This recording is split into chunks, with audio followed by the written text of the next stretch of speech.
Komunitas yang menamakan dirinya sebagai Kamanungsang ini menyelenggarakan acara Basar dan Charity di Atrium Sleman City Hall pada Kamis 20 Februari tahun 2020. Acara ini bertepatan dengan acara Royal World Record tahun 2020 Perempuan Berkebaya.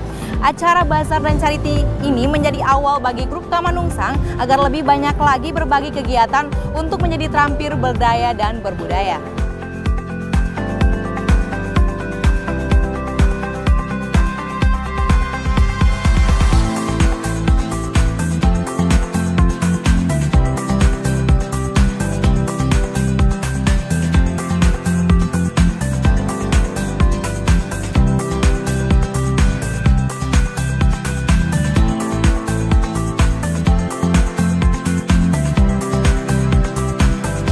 Kamanungsang sebuah komunitas yang diprakarsai atau didesain oleh beberapa ibu pecinta budaya Jawa, yaitu khususnya kebaya.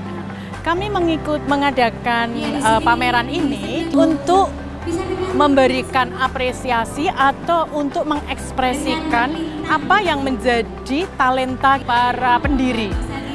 Ada tentang art dan musik, tentang membatik, menggambar, parenting, care and share, juga tentang bagaimana mengolah limbah sisa rumah tangga.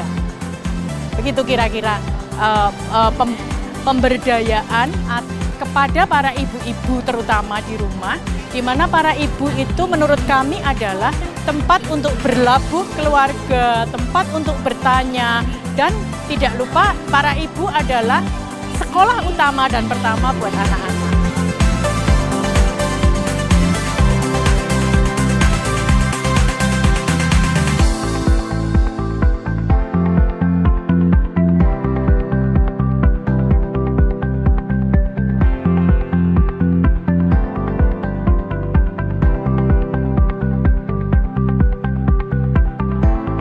Kamanungsang sendiri kita ambil, kenapa komunitas kita ini kok namanya Kamanungsang gitu. Kamanungsang itu bahasa Jawa, dalam bahasa Indonesia adalah peri kemanusiaan atau memanusiakan orang lain.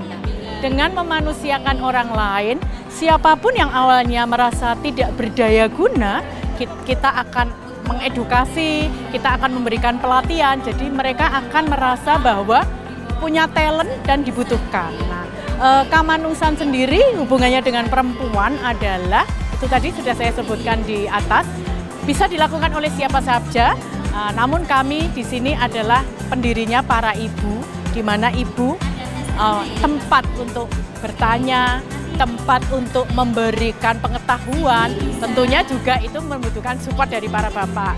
Namun yang utama adalah, sekolah utama dan pertama adalah rumah, yaitu ibu. Nah, ibu-ibunya dibikin berdaya. Itulah kira-kira kita memilih arti Kamanungsang atau memanusiakan orang lain.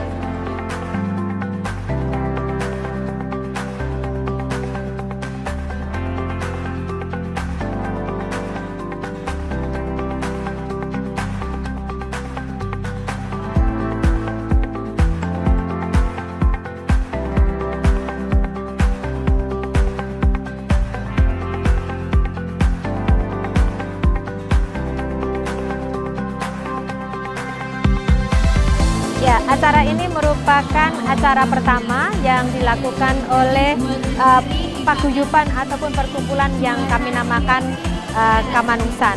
Kenapa Kamanungsang? Karena intinya adalah bagaimana kita bisa berbagi, bagaimana kita bisa peduli terhadap orang lain, dan bagaimana kita bisa membuat orang lain berdaya. Nah, itulah inti acara ini, dan semoga acara ini itu bisa merupakan satu cikal bakal yang sangat baik. Karena acara ini kami menggandeng beberapa komunitas, seperti salah satunya adalah misalnya seperti sekolah luar biasa, yang kita tahu bahwa sangat jarang namanya awam atau orang umum itu mau peduli terhadap anak-anak difabel. Nah, untuk itu kami ingin menyampaikan bahwa sebetulnya anak-anak difabel itu banyak sekali prestasi yang mereka sudah capai, tapi mungkin tidak terlihat ataupun tidak pernah didengar oleh orang lain. Kemudian yang kedua adalah pasien-pasien kanker anak. Nah, jadi di sini sekaligus kami ada penggalangan dana untuk pasien-pasien kanker anak.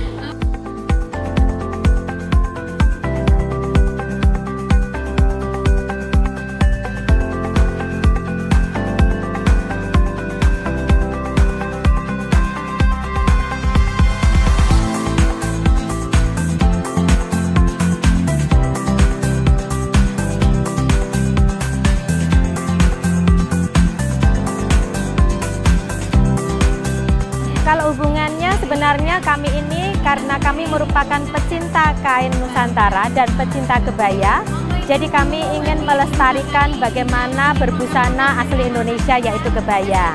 Nah, sehingga kami mensupport acara ini karena kami melihat bahwa pemakaian kebaya itu haruslah dirastirakan oleh semua elemen, termasuk kami-kami ini. Jadi hubungannya seperti apa? Hubungannya adalah kami supporting acara ini bagaimana bisa tercapai sebagai Royal World Record Kebaya 2020.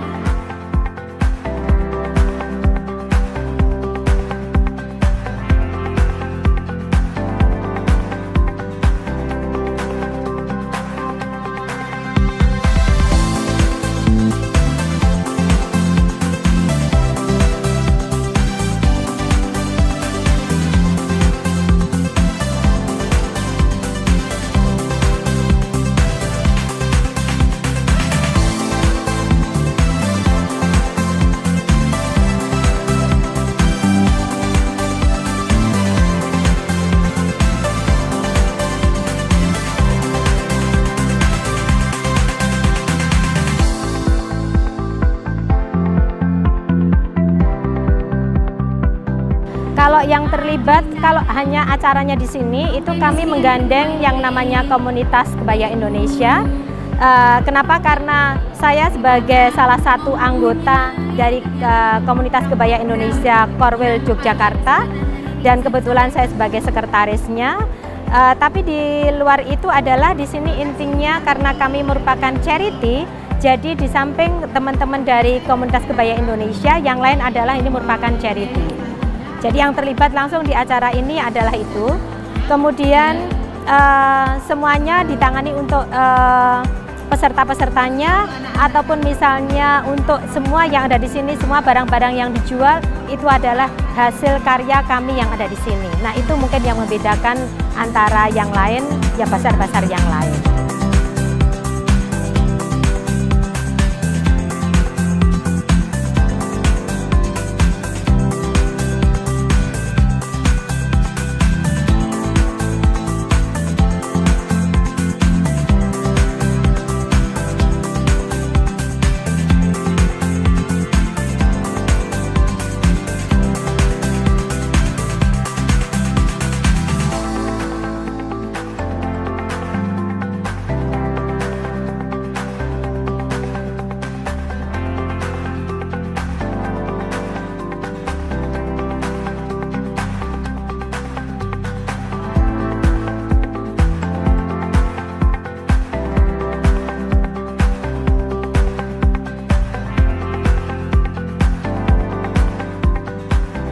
Harapannya adalah bahwa para perempuan atau ibu itu apabila talentnya diasah, digali dan dikembangkan, itu akan bisa satu mencerdaskan atau bisa mengedukasi anak-anak. Yang kedua, bisa menambah income apabila itu ditekuni, digeluti dengan kontinu, dengan barang-barang recycle mungkin, atau dengan produk-produk lokal yang bisa diolah untuk menjadi komoditi yang berkelas dan tentunya dengan harga yang bisa terjangkau, bisa juga dengan harga yang mungkin semakin tinggi.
harapannya adalah kalau kami selama ini hanya sebetulnya di sini itu Kamanungsan hanya berdiri dari 4 orang. Kemudian kami ingin melihat bahwa tidak hanya perjalanan yang kami lakukan ini bisa memberikan dampak terhadap orang lain, tapi juga orang lain bisa melihat bahwa apa yang kami lakukan itu kecil, tapi ternyata bisa berdampak besar. Siapa tahu nanti dengan melihat acara ini banyak kaum-kaum perempuan, kemudian juga anak-anak milenial sekarang yang selama ini katanya wah semuanya serba instan, tapi masih peduli terhadap orang lain. Jadi harapan kami adalah dengan adanya acara ini, apa yang kami ekspos misalnya seperti kanker anak bisa menyentuh kepedulian orang terhadap penyandang kanker, kemudian bisa membantu donasi. Tapi sebaliknya melihat anak-anak difabel dengan prestasi yang luar biasa, mereka harusnya juga ikut bagaimana membuat bangsa ini lebih baik lagi dengan memberikan prestasi yang luar biasa juga.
Putri yang siap berbakti.